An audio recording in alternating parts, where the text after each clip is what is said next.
Well, I don't really tell this to too many people, but this is a true story. When I was in high school, I used to bring a boombox to high school every day, and I remember it was a bunch of us. We had our own little table that we would sit.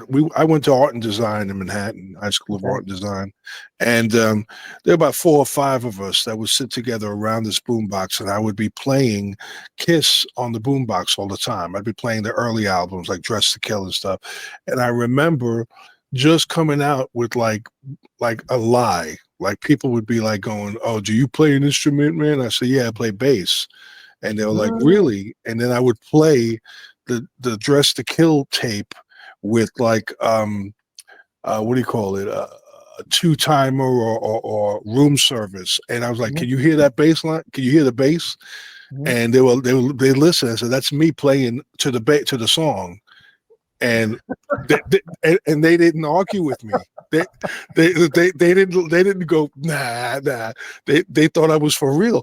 But I told one of my friends that I was lying, and he goes, "You got to start practicing. You got to get yourself a bass." I didn't even have a bass, so Mm, I remember going to Flushing, and a friend of mine told me there's a real good bass that's like cheap.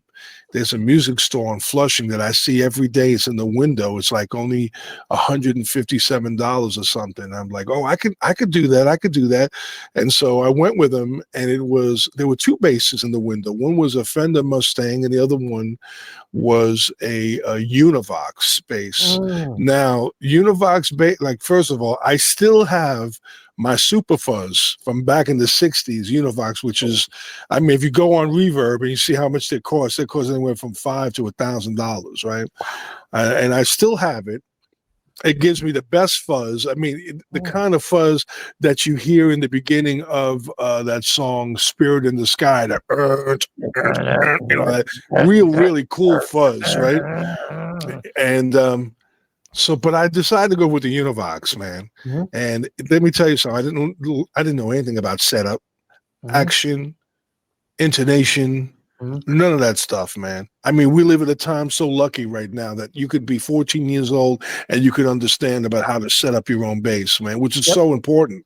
yep. It really, but I didn't know anything about that.